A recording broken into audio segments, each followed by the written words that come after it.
I know. So, Yeah. all right, my man. Well, we're ready to roll. We appreciate you being here and spending some time with us. Yeah. And first off, how's everything on your end? You're out in Florida, right? No, in Rhode Island. Oh, you're up in Rhode Island. Okay. Were Yeah. you were you down in weren't you down in Miami for a while or something like Not that? Miami, in the Fort Lauderdale area, more specific. Gotcha. Okay. Yeah, yeah. We'll Copy that. get back down to Florida. It might not be that same area, but within a year or so. So So nice.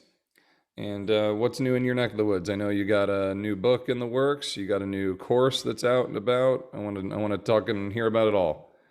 So lay it out for me. What do you got new coming out? well, a lot. Man, it's a Yeah. lot new. Yeah. Let's start with what is already out. We're about to have a guest appearance. She always decides to do this when I have video. Nice. Um, so let me see if I can move this because otherwise you're going to see a tail doing this like on the side of the Oh, screen. no problem. Um, so did a full rebrand. So my old company name was Performance University, Performance U. But we changed the name to Strength Zone Training, which is a little bit more represents kind of my system of how we, get into training. Um, it's what I would call true full range of motion strength training. Yep, there you go. Yeah. And I can get in. I mean, depending on how in depth you want me to get into what that means and why, we will circle back. Or let me just kind of outline all the new things. Sure. The biggest questions, I know this is like the cheese ball thing that like everybody on Instagram says, like the biggest questions that I get, and they normally just mean this what I want to talk about, but I'm being serious. Biggest questions I got from trainers are about, hey, how do you assess people? How do you evaluate people? How do you find a starting point, a baseline, yada, yada. So we just launched our first certification, which is an evaluation. It's more of a follow-up evaluation. It's not the day one assessment. There Hmm. actually isn't a difference between assessments and evaluations. So it's called the strength symmetry evaluation. Everybody talks about strength imbalances, but nobody really, if you don't know how to train something properly unless you're testing it properly. And so a lot of people know it's important, and they know one person has a stronger side than the other, or a better side balancing on one or the other. We all know that. You don't need a course for that. You can learn Hmm. about that stuff just by observation and common sense. However, there's a lot of missing pieces to that. There's a lot of misunderstandings at which asymmetries matter and how much there is, based on some research, kind of an optimal range. It's not about making everybody move symmetrically. So there's a lot of misunderstandings about it. There's also a lot of missing pieces on what areas people are missing. That's what the certification is about. Nice. So we just launched that, and then later in the year we'll have my day one assessment, which we call the movement performance assessment. That would be like my version of the FMS, Hmm. type of thing. So all that stuff is doing well. In regards to the book, is going to be called Strength Zone Training, at least as far as that's the title that we want to stick with, unless something comes up. Um, there's always interesting kind of, I don't know what you want to call it, administrative or bureaucratic stuff when it comes to writing books that a lot of people would never know unless they're a part of it. Hmm. So This is with Human Kinetics, right? correct. Be This my this is fourth. book number 4. Okay, that's what I Yep, thought. Nice. fourth and last, at least for a while. Not that I hate writing books; it's just I have other things I want to do. I've kind of, and I've actually already written the book, the first draft of the book. Hmm. There's kind of a long story behind that. I won't get into it. So I actually sent the completed first draft of the book to Human Kinetics, and they were kind of like, "Wow!" It took them a year to get around to get a contract because they weren't ready for that, and they had already people in line. It's like a traffic jam. Ah, I see. So just because, so I had already done it. Like I said, I won't get into how that all went about, but I'm glad to be back with them. So now I'm just waiting for them to edit it, and then the real book. I always say the real book gets written on the first edit. Nice. Which is, so, and it'll be nice for me because I haven't even looked at it in the year. So when you look at something you wrote a year ago, sometimes you look at it with new fresh eyes, and Yeah. but that's why you edit things. So does the book kind of mirror in with your new course? Is it almost like a textbook for, or do they stand alone? Very, very well. Good, great question. So we've got several courses. It doesn't line up with the evaluation or the assessment courses, but once we get into some of the actual strength training courses, yes, it will serve as sort of like the baseline guide. It'll be like best way I can describe it. It'll be like the consumer friendly version. Okay. and then the courses will be a more for trainers. So we'll address it from the point of you're training other clients, and then we'll talk about some more advanced concepts that are beyond what we would get in a Nice. consumer book. Right on. Well, I'm looking forward to it, man. Yeah, I saw. So you and I want to bring up your post you put up yesterday on the topic of certifications. I think it was like, God, when was Jacksonville? Was that like 2016? The NSCA Personal Trainers Conference that was down there. I want to say it was around then, 16 or Around there. 15. Yeah, yeah. And we were at a dinner, and you asked me, how important do you think certifications are? And that's been something that we've been, kind of discussing and chatting for Mhm. years. Is it just something you got to get out of the way? Is it something that actually gives you a good baseline and helps you hit the ground running? Different school of thought of that. Can you do it in a weekend? Does it need to be an 8-month, class like NPTI, like some of those versions?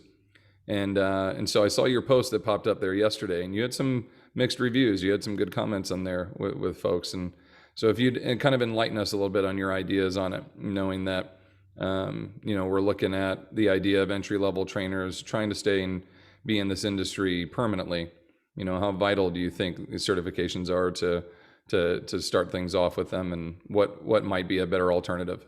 No, yeah, I appreciate you bringing this up. And actually, I'm getting ready to do one of my. I haven't done one of these in a while. I just jokingly would call them my little rant videos, even though I'm not like ranting, but where I just I kind of like those. something I like watch this all where those. where I Yeah, when just you put talk them up. about some of the things I'm thinking, and I'm getting ready to Yep. do one that's inspired by that post because it's nice to hear what other people say. So um, for those who haven't seen the post, right? It's just so I can give you some context. It was just yesterday, but it's a good ongoing conversation among trainers. Um, we might be having another appearance here. She's stalking in this Making direction. the making the rounds. Yeah, yeah, yeah. Different cat on this one Oh, here. okay, good. Anyway, um, basically what I said is that personal training certifications or are like general education classes in school in college where they don't really teach you all this a lot of much that you can use on an everyday basis, but they're more like a hoop that you have to jump through, right? Hmm. So now I'll give you some insight on that. I intentionally left that still with a lot of wiggle room, right?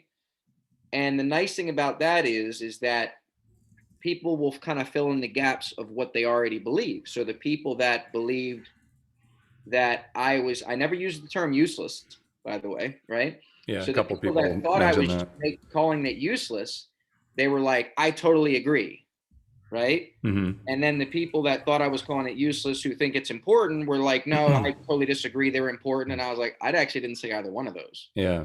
Right. So, but that's the beauty of, I'll tell if anybody is a trainer out there and they would like to be a presenter or at least put their name out there. I know this is not the exact subject, but just a little sidebar. Hmm. One thing you have to understand is that once you put something out there, it's going to be interpreted. If there's 5 different people, it's going to be interpreted in 5 different ways. Yeah. Right. And your words aren't yours anymore, right? And that's not a complaint. That's just an observation. So when you speak, you have to be aware of that. And sometimes I intentionally put things that are just, broad enough because I want to see where everybody else is. And then I add the nuance with follow-ups, right? And so now circling back, gonna get a little preview of my like follow-up Nick, conversational rant video. Here's what it comes down to. I thought about this. We always the best or most common argument I hear in favor of certifications or taking courses, college courses or whatever, is they say, well, it serves a good baseline. I don't argue that. I think that's my question is I would go baseline for what? Baseline for the classroom or baseline for the gym floor? Hmm. The term that what I always ask trainers, and again, I always want to try to provide a takeaway, so I'll try to cut to the chase. Anytime you're going to pursue an educational venture, whether it be going to school, whether it be getting a certification, whether it be buying a course, reading a book, whatever. By the way, we're talking about personal trainer continuing education right now, right? We're not just talking about reading Harry Potter books or watching entertainment. We're talking about the technical aspect of training. I always tell people that come to my stuff, I always say, ask yourself, is this Quiet down a little education bit. Is this education or is this preparation? The key word is preparation, because we all know that we have a lot of kids coming out of colleges with advanced degrees in sports science, exercise, phys. Different colleges call it different names now, but we all know what I'm talking about. Yeah. Biomechanics, yada, yada, yada. And they go to a conference, even a conference, and will say at the end of the conference, I learned more at this conference than I ever did in school. Or they'll take a training course and they'll say the same thing. Or if we're an employer or we have interns, they don't know where to start when it actually works, when it comes to working with clients. Yeah. Now, why is it? Well, I can tell you the reason why that you can be so educated and yet so unprepared when it actually comes to doing the job is that all education about training is not necessarily preparation for the job, but all preparation for the job is education about training. Yeah. I agree with that. So what my issue is that the best education is direct preparation for the job. I just think the process is backwards. Yeah. Yeah. I Right see what now, you're saying. yeah. So now let me cut to the chase. I always analogize things to combat sports because I've spent so much in it, and also American football is good now, and we like analogies. Mm-hmm. Who do you want? Let me put it this way: who do you want in your corner? Who's the fight? If you're going to put a fighter in the cage or the ring, the one who has been doing a lot of situational sparring, or the one who's only been hitting mitts and has never sparred a day in their life? Yeah. Okay, right? Yeah. Now, Yeah. the person who's hit mitts may have better looking technique, right? They may be pretty, they may keep their shoulders up, they do all the right things, but they've never been hit before and they've never responded to how a live body is maneuvering around and trying to cut off the ring I and got do you. different things. So the best education to me is preparation. And preparation to me, what does it come down to is what I would always start when I had interns and employees is we would do situational scenarios with training. I love it. And what it comes down to, why these kids are lost when they get out of school, is they're used to memorizing, but not decision making. Your situation is we would say, okay, you got a couple, they train with you Monday and Friday, right? You're in your gym, right? So you don't have any machines, you don't have this, you don't have that. You've only got one set of dumbbells, you got one lat pull down, you got this. This person can do this person can't do this. Oh, and today they're bringing in their one of their father, because they've been telling the dad that he needs to train with you for a year. He's finally going to come in because he wants to test drive it, right? Now, are you going to tell him no because he's hot to trot right now? No, I got to assess you first. No, he's not going to be hot to trot next week. Yeah. Right. So you're going to have to give him a free session. You're still getting paid because the couple is there. Hopefully this happens daily if you're getting referrals. So they come in, they get a sample. So now you got to work with this couple who you're with, who you know, but then you got this older guy coming in and you got to give him a fun and enjoyable experience while still holding true to your values, but still give him a minimal safe equipment. experience. Yep. No Right. preparation, minimal He's going to equipment. want at the end go, you know what? I'm glad that my daughter or my son, whoever has been telling me about this, I want to sign up with you. Then you do your formal assessment procedure when it's just him and all that stuff. For Right. sure. Okay, good. How do you handle that? Yeah. Right. So let's start with the first thing. How do you warm it up? If you can't answer that question to me, then memorizing the origins and insertions and all this other. So that's the difference. Right. Yeah, and it's funny how you opened it in the comment and how many people took it in different directions and different ideas. That was intentional. Because this explanation, I agree with you 100%. Like I think that you get to a certain level of understanding that at some point you're like, okay, I have the basics, I have the concepts, we got to start practicing this. And I love the situational setups. We have internships that we run, and we have like mock programs and mock clients where we draw out the client on paper. This is, the limitation. This is the amount of equipment you have, the space. Build me 3 workouts. And then we'll actually put them, in a situation to mock a client and train a real client. And we were there to mirror and all that. Like, you got to get boots on the ground. You got to get to a point where you are doing the job and learning how to do it. Because Yeah. the books, they give you the base, but they don't teach you how to engage and how to work with people and personalities, and there's so much more there you have to manage. Yeah, you're right on with that. Correct. Now, you use the deeper knowledge to refine things. So I'm not saying you shouldn't have deeper knowledge. You look who we're Yeah, talking of to course here. not. I'm Yeah, a super nerd when it comes to this stuff. yeah, What I'm saying is I just think it's backwards. I just think that here's the best analogy I can give you. Another analogy. We all know you can teach a kid how to make a paper airplane, and the kid has no idea about aerodynamics. And usually we don't either, but we're still teaching the kid how to make a paper airplane. yeah, Now, if the kid grows up and has been making paper airplanes and decides they like it, and they take an aerodynamics course, sure, are they going to be able to make after that? Are they going to make a better paper airplane? Of course they will. They'll probably win competitions in paper airplane making because of that. I promise you, all the best people who win those competitions know you know what aerodynamics. they're doing. Yeah, However, what we're saying is that if I taught you, here's another thing that's important. We all know that if you teach us something, but we have no experience or context at first to attach it to, it doesn't mean anything to us, right? How many times have we all said, if you're old enough, you'll say this. You'll go, yeah, I didn't realize that what my dad told me about money or told me about relationships or how people are until I got a little older, yeah, right? yeah, Because you hadn't had those adult experiences. Okay, well, if I teach you about the principles of something and you don't have anything to attach it to, your eyes are just going to glaze over. You're just going to look at it as an answer on a test that you have to remember until the next test. However, if I put you on the gym floor and I make you do a bunch of stuff and you feel like, and then I start telling you about, it's better if you put the cable at this height versus this height because a line of force and yada, yeah. yada, yada. You go, oh, that now, okay, now let's go back to the drawing board. Here's these principles of mechanics. You see this lever arm thing or moment arm thing? Now you see what we were talking about with that dumbbell versus the cable versus, oh, I get it now. It clicks. Yeah, yeah. Once again, we do everything backwards. Yeah, I teach anatomy like twice a year, and we use that I don't think I'm saying his name right, but the Dollaveri, the anatomy books where they're drawn in, right? Training anatomy, Yeah, bodybuilding. and that at least that's one bridging of the gap there where people can see the musculature in use the way that we use it, right? More than just anatomically standing here to elbow flexion. Like you can see origin for insertion while doing a preacher curl versus a flat bench curl versus a hammer curl.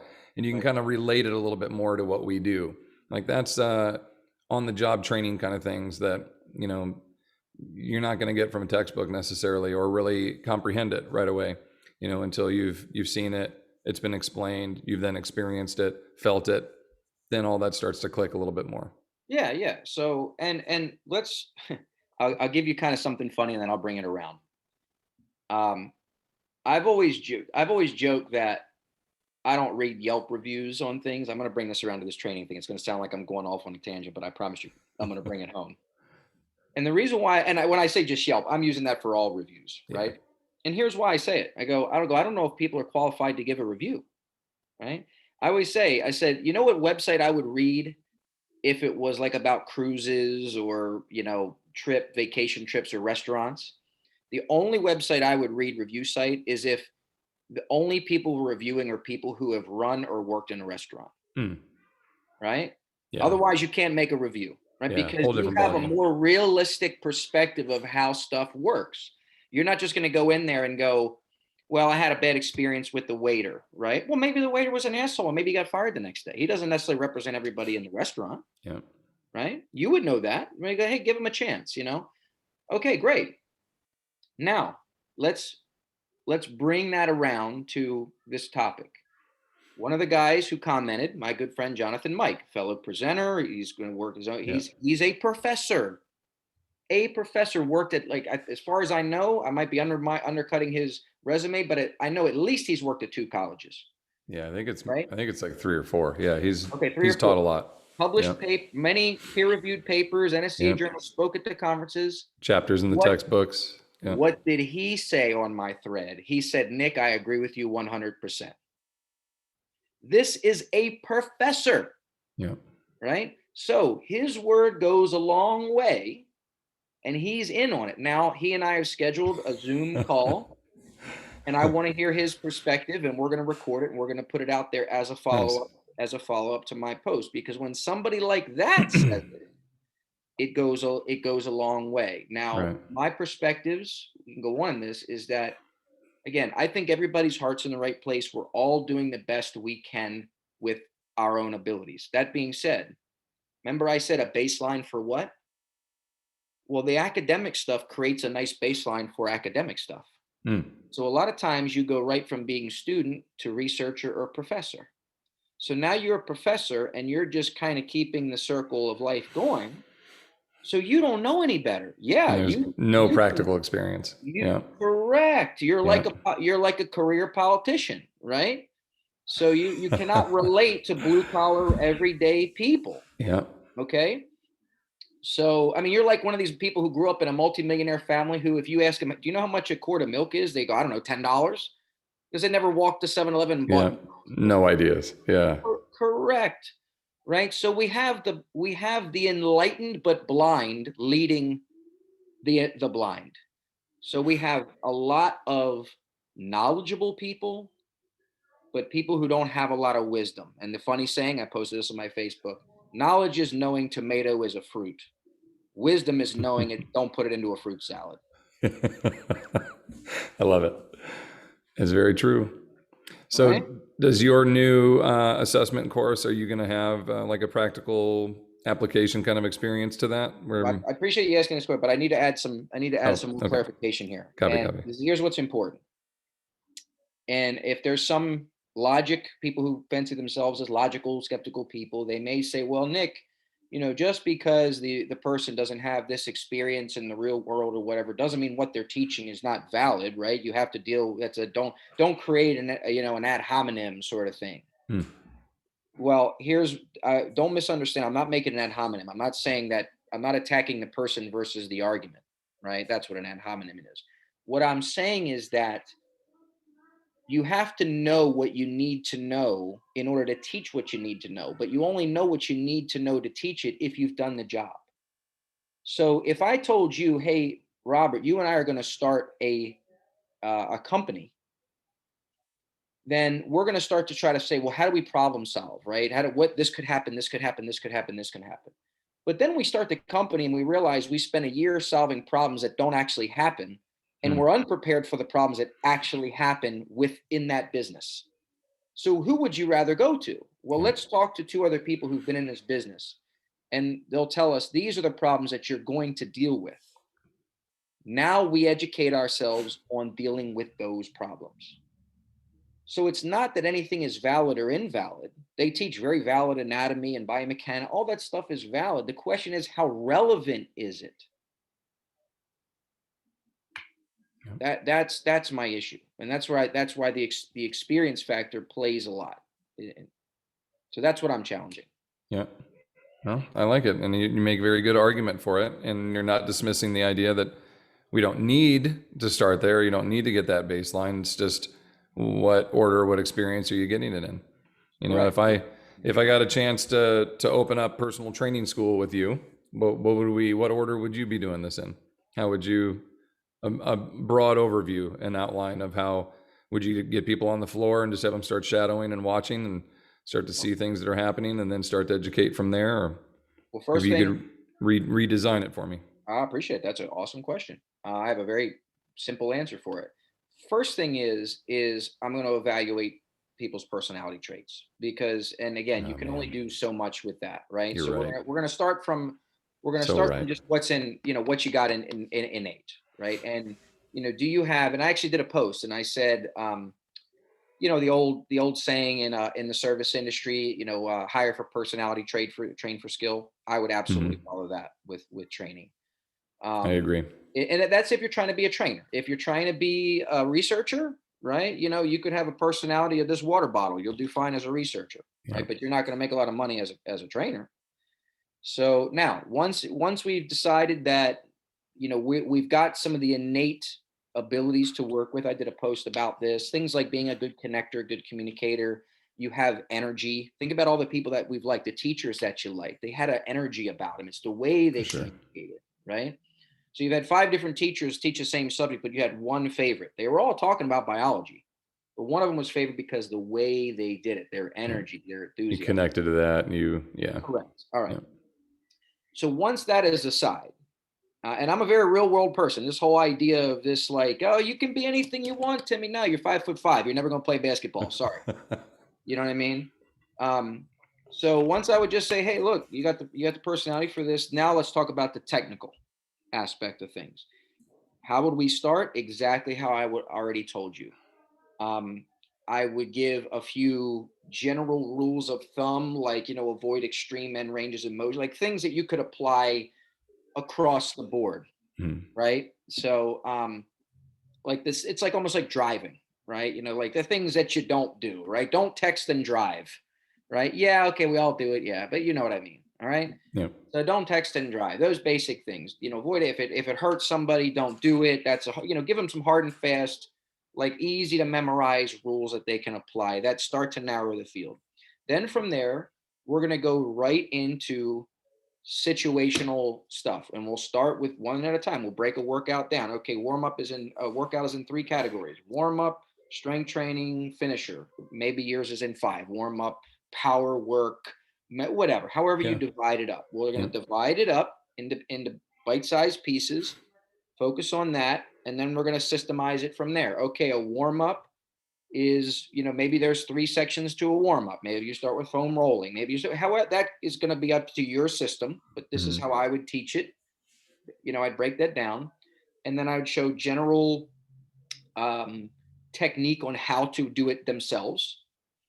And I would tell them to communicate it back to me. Don't just do what I'm telling you. Tell me what I'm looking for. That would be my Hmm. next thing. What am I looking for as the coach? Great. Now, coach me to do this. So flip the script. Coach me up. Oh, you forgot to tell me to do this, right? Coach me up. Good. Once you get proficient at that, okay, where would we put this into a warrant? And then we just gradually expand, Expand it. and then it's like, okay, now we have a group. You're going to intern. We have a group. I just want you to write the warm up and teach them the foam rolling portion. That's all it is. We're just all. It's just like a tennis swing. You start Yeah. off how to hold the racket, and then where do you want to impact the ball, and then the swing angle, and then the footwork, and then you gradually start putting it together. I would teach it the exact same way. But we would finish. How would I know you're ready? Where I've seen you do every piece that is involved with a warm up, and then the last piece is, okay, can you write your own warm up, and then you go execute it in this mock situation where you run me through the whole thing, Yeah. coach me up, and now I know you're ready, because what we've done is basically what you do in training. You've sparred, Got the right? experience. Yeah. Yeah. So your new course, are you asking them to participate in experiences like this? I know you're doing it online. You're going to have a in-person component to it at some point once kind of things get Yeah. semi-open again. Yeah, it's a great question. Unfortunately, with the constraints of online and testing, we have to do everything, we have to do everything by test. I wrote our test, even though it's a multiple guest test. I wrote it all so it's as practical as you can. So it's all decision making. It's Nice. basically, if this happens, you will do this or that. So it's not like much memorization. But is there a way to kind of like prove that on the floor? Yeah, I mean, I would love, I'm being as realistic as I can. Yeah. We talked Yeah. about, can we have people send videos? That, again, this is another thing that would be great. People would say, like, maybe other trainers would be like, I would start a certification where people have to send me video, and I think other ones have done it. The amount of volume you're going to get, the Yeah. technical problems that happen, you'll spend 10 more hours a day dealing with all the technical problems. Videos don't go through, videos don't work. So unfortunately, it's not that. However, what I am doing is, you're getting kind of a preview, is that we have these individual certifications, but in order to be a strength zone training specialist, which will be the encompass of the whole thing, you will have, the only way to do it will be to demonstrate competency on all those other things. Nice. So it's kind of like each certification gets you a ticket to the dance, but we're not giving you any dancing prizes until you actually show me You show you it. got the moves. I love it, man. I'm excited to see how it goes for you, and I'd love to be able to come down, someday or up wherever you're going to be at, be able to come and learn from you and experience some time. I've always enjoyed all your presentations. You're very good with your analogies and your demonstrations of everything that you do. It's very applicable. We can learn things right away from you that are, easy to use and understand. So, really appreciate that about you as a presenter. Always deliver good Back, stuff. back at you, dude. Back Thank at you, you. brother. I want to jump around a little bit just because you're so, diverse in what you do. I've become a huge UFC fan over the last 4 years or so. And, they just had Gilbert Burns featured with Juan Carlos showing him in training, and got me thinking of when you guys, you were training down there for a while. You've had some UFC fighters and MMA fighters that you've worked with and such. When you're looking at programming for them, a lot of us we're looking at macro cycles and mini macros, and start breaking things down from preseasons and off seasons, and maybe with general populations we have vacations here and there that we're kind of keeping in mind when we program. You're working with an athlete like that, and you have so many different things you have to juggle. They have so many different coaches, they have different times in the season. Like, how are you selecting what you work on with certain individuals, and knowing that it's a pre-fight camp, it's off season, they might have a fight in 2 weeks. Like, it seems like such a hard thing to be like, oh, I'm going to work with these guys and just crush it and be a successful strength coach. So many things go into it. Striking coaches, nutrition, your jiu-jitsu, everybody's pulling them in different directions. Like, how does that whole, I know this is probably a big answer, but like, how does that whole experience kind of work and come together? I have no experience with that. I would love to hear about it a little bit. I'll try to summarize as much of the big important parts as I can. Sure. Obviously, it's a pretty in-depth thing, but the first Yeah. thing I'll say is that successful strength coach and working with fighters normally don't go together, because fighters don't have any money. Hmm. Therefore, you're not going to have any money. That's not an insult. I'm just being real. So I'm saying, if you're a trainer, because I know a lot of trainers say I want to work with athletes, and especially if you're into MMA, I've worked with tons of fighters. I did it all for free. The fighters Uh, that got paid, I took 10% of their purse. But it's very rare that you're working with a UFC person. And even if you work with a UFC person, not nobody's making Conor McGregor money except Conor yeah. McGregor. So it's even Yeah. those guys may be making 20 grand, 20 guys. So you're going to train them for a full year. They have 2 fights a year, and you're taking 10% of 20 grand or 40 grand, say $4,000. When you add it all up, it's not a lot of money. Gotcha. And you may have one big time fight. I'm just talking about the real deal here. If people really care about this stuff, then Hmm. here's what you need to know. You have to be a successful trainer outside of training fighters. And the training fighters thing is what you do as a labor of love. And if you happen to luck out and get a couple, I had a fighter who was a high level boxer. His name was Emil Baku in the mid 2000s. Unfortunately, he died. He had some um, genetic issues. Oh, wow. But he would make like 20 grand a fight, 20 grand. He was Showtime Boxing, all those, like, Hmm. you occasionally you will get some higher, but even that's rare. So you may work with one high level fighter and the rest you work with, or you know, Yeah. they have side jobs. They work at the grocery store on the side, kind of thing. All right, now you didn't ask me about that, but I'm just being as Yeah. real as I can for people who want to do this sort of thing.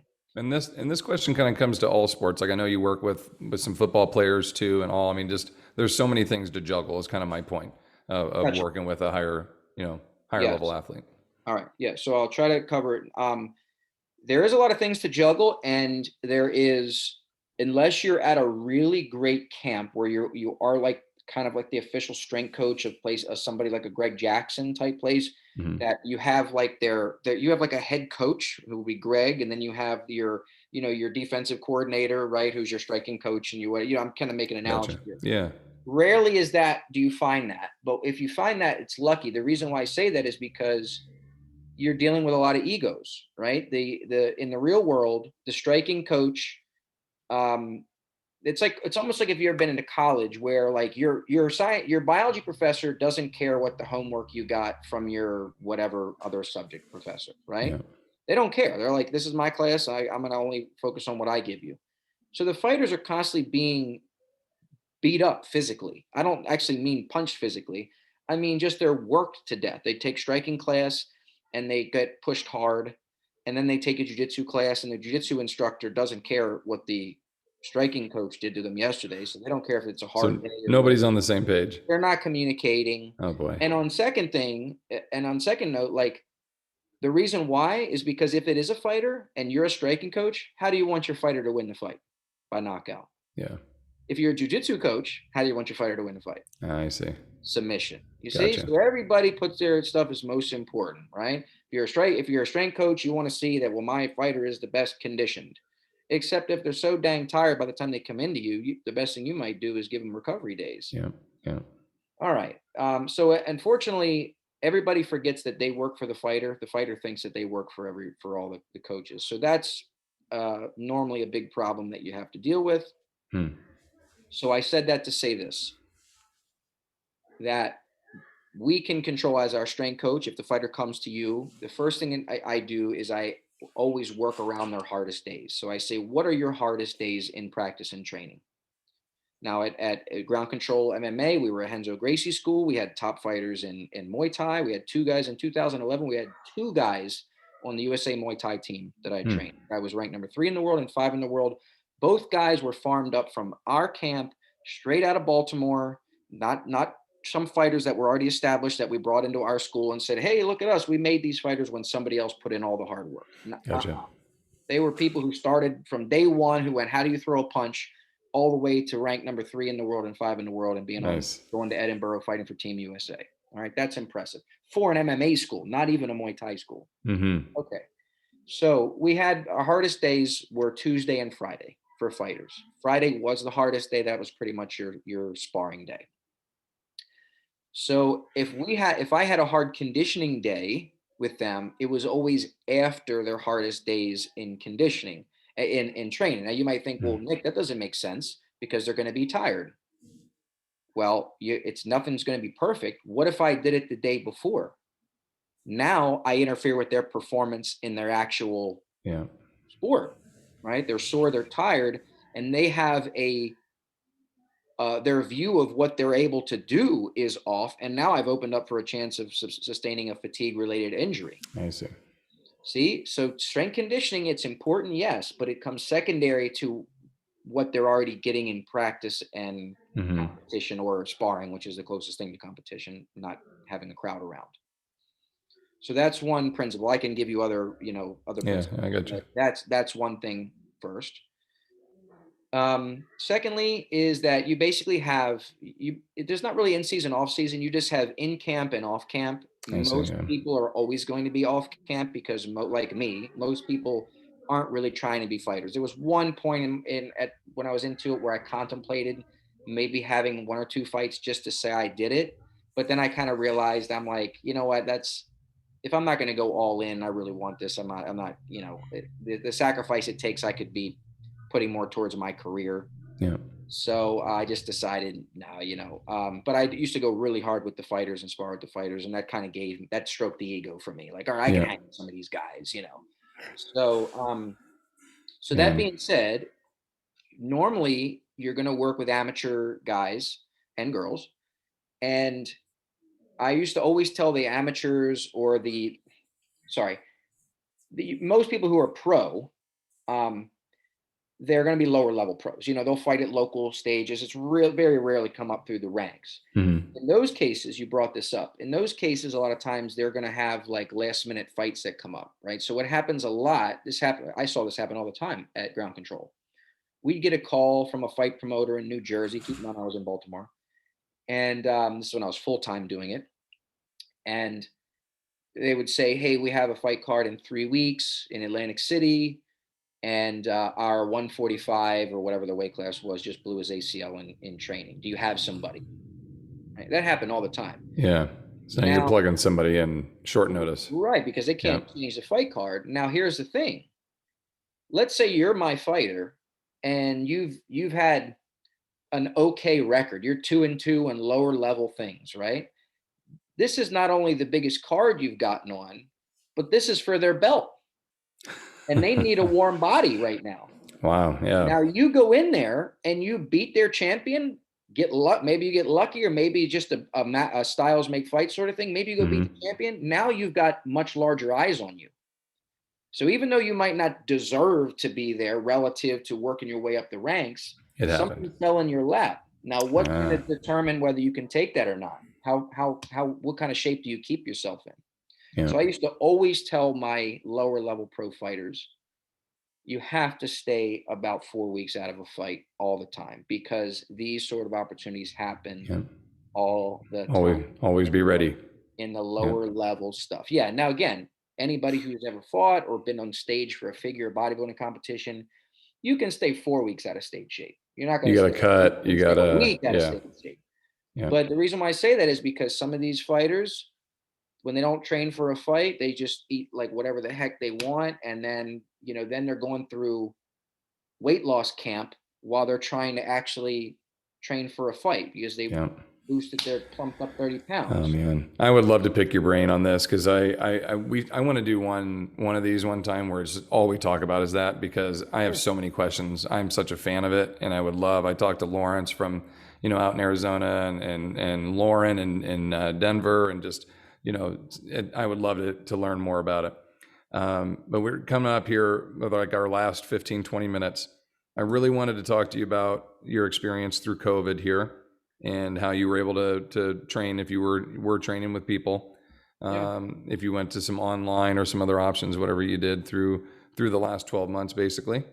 I wanted to touch on that a little bit. And then also your plans moving through this year. Are you going to be able to get into some positions to speak and be out in public and be present at conferences, or are you sticking online? Just give me a little glimpse into the future. So let's start with COVID. As knowing we only have 20 minutes here, March a year ago, everything kind of gets shut down. How did you maintain and kind of continue and move through this? Well, I mean, obviously, I have to say it's lucky that big parts of I only train very, very part time these Hmm. days. Um, and a lot of my training that I do is distance type stuff anyway, Gotcha. right? So that really it didn't really change much. And then I have this band company, NT Loops. So remember when I said sometimes people have to come around to something where they have an experience where they know they need something Hmm. versus if you tell them they need it, but they have nothing to grab it to. So I have this band company, and then all of a sudden everybody's stuck where they can't go to a gym. Well, that was really good for business, Yeah, I'll bet. right? Yeah. So, we were already selling well, but you know what it's like. You see something, you scroll through the page, and you're like, "I'll Hmm. get one of those. I'll get one of those soon." Maybe it's an income thing. It's just not. That happens to us all the time. Well, everybody who thought I want to get one of those soon, as soon as the gym was taken away, it was like our They orders wanted it now. got Yeah. flooded. So the best thing that could have happened to the NT loop, I understand a lot of people are suffering. My girlfriend, you know what I mean, wasn't able to work and things like that. Hmm. So I'm not like bragging. You asked me how it happened. So I'm Yeah. just in a lucky position that the timing worked out for that. Now, correct me if I'm wrong, but I think I was your first customer I think you were. of the Yeah, NT Loop, wasn't I? I think so. I think you posted it the I first forgot about time. that. Yeah, Yeah. I think you posted it the first time, and I literally was looking at my phone as it popped up, and I'm like, "Nah, Nick's product's out. I'll get it." And I think you called me a few minutes later. You're like, "Dude, you're the first one to buy one of these." I felt very honored that I got to be that person. So I anyway, that's a big honor, and it also speaks a lot because it was a brand new product. I mean, obviously, some people like you, when you're that experienced, you can look at it and go, yeah. "Ah, makes total sense. Why did anybody Well, think of that you'd before?" kind of told Yeah, me a little bit about it, and I was like, I got to get one of those. That sounds yeah, perfect, yeah. So I was But ready. but most people they need to kind of come around to it, or they need to have somebody else that has it, and Yeah, they grab it, and they're like, "Oh, this is kind of cool," yeah. or a trainer has to try a certain exercise where their regular rubber super band is around the person's thigh, and the person like actually verbalizes like, man, this is really Not uncomfortable, or comfortable. like, Yeah. yeah. And some clients will just grind through it, it's so they don't know. So again, sometimes people have to have that experience where they go, oh, I see why Nick designed that. Like Hmm. he just didn't make a different material toaster. He's like, it's still a toaster, right? It's like, no, this is actually a different For yes, sure. it's a band, but it's designed to go around your body, whereas the other bands are designed to go around a barbell. Yeah. So anyway, back to the COVID stuff. So it really wasn't much of a shift for me. And I don't think, I mean, yeah, I mean, it sucks. Everybody, I always say I miss going to conferences. I miss going to concerts. And I think to a lot of people, I think a lot of people will relate to that. And I think it's actually going to be good for conferences in the long run, Oh man. once we can get back to it, because people will just be so stoked to get back there. I have Yeah. friends, both were clients of mine that did figure and bodybuilding competitions, husband and wife. They've probably been in more of my videos than any of my clients from 10 years back. They opened up an F45 franchise and they're killing it. And they say people, this is in Baltimore, and they say people are all saying the same thing. They're like, we're just dying to get back into gyms Yeah. and do this stuff. So it's the human element of things. So all this stuff about this is going to change and everybody's just going to, do the hermit workout where they're going to work out at home. And no, I go like this. Yeah. No, people want energy. They want connection. I mean, come on. Let's look at these Tony Robbins type stuff. Nobody really, I'm not insulting. Nobody really learns anything at those things. That you go to get energized because Yeah. for a week you come home and you're like, I'm ready to run through a wall. Like, this is great. Top of the world. That Yep. is worth it. That's worth it. So that's the stuff. A lot of times we go to conferences just to be around people who are like us and Oh, 100%. feel energized, Yep. and Those are my vacations. Those are my recharge right, trips. Yep. right. You get So around your people. yeah, yeah, yeah. So that's not I'm going to be. dying. I'm so ready for one. Yeah, it's just going to Yep. be. It's going to have a new appreciation for it, For sure. I think. Yeah. Yeah.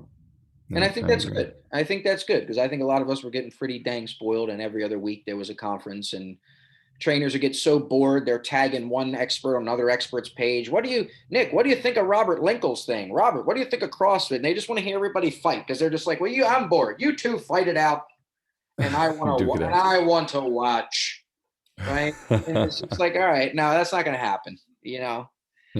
So we were all in the U.S. especially because we were getting spoiled. You know what I Yeah. mean? That's a good point. So 2021, you have anything planned on the books? Are we going to be able to see you live? Are you going to national conference, NSCA, any URSA idea, anything that's I have no conferences planned, mhm. and you've heard me say this before, but I'm not like, even though I'm the editor in chief of the NSC Personal Trainer Journal, I don't pay any attention to what anybody's. I couldn't tell you what the NSCA is doing. And it's not because I don't care. I don't even know like People my always local. ask me that too, and I'm like, I I don't don't even know. know my local news, dude. Like, I Yeah, don't even know like my they don't local tell news. me. Yeah, Yeah, I'm like that football player who studies film and works out and eats, and then I have family and dog time. Like, yeah, so I'm a PhD in my world, and I'm a C student to an F student and everything else. I'm very single-minded. So that's just kind of how I operate. I do my yeah. hobbies and my thing and take care of my little world and community, and you know, Go from there. we Well, go from there. I hear a lot of good things that we might potentially have some events starting around in June and have some things that are live, and I'm hoping that's going to be the case. So would love to be able to see some of you that are attending on here with us today.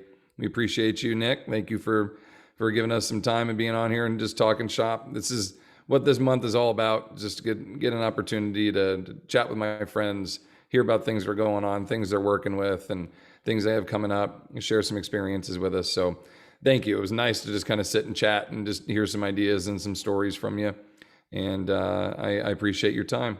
Look forward to seeing you. Anybody wants more information from you, give me your website one more time. Oh, you can just go to nicktumminello.com. If you don't know how to spell my last name, you can just go to strengthzonetraining.com.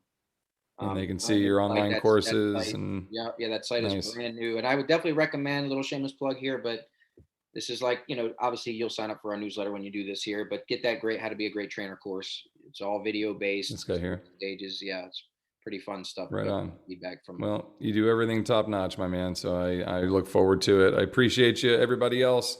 Thank you for joining us. We appreciate you being here. Nick, we will be putting this up on YouTube later on if you want to share it out to anybody else. and it's also on demand. So I think we had over, how many people do we have sign up altogether? 260. So we should have quite a few on-demand viewers of the recording later on. So we appreciate it. Thank you, Nick. Thank you, everybody. Have a great day. Thank Take you, brother. care. Thank you for all you do. Thank you, bud.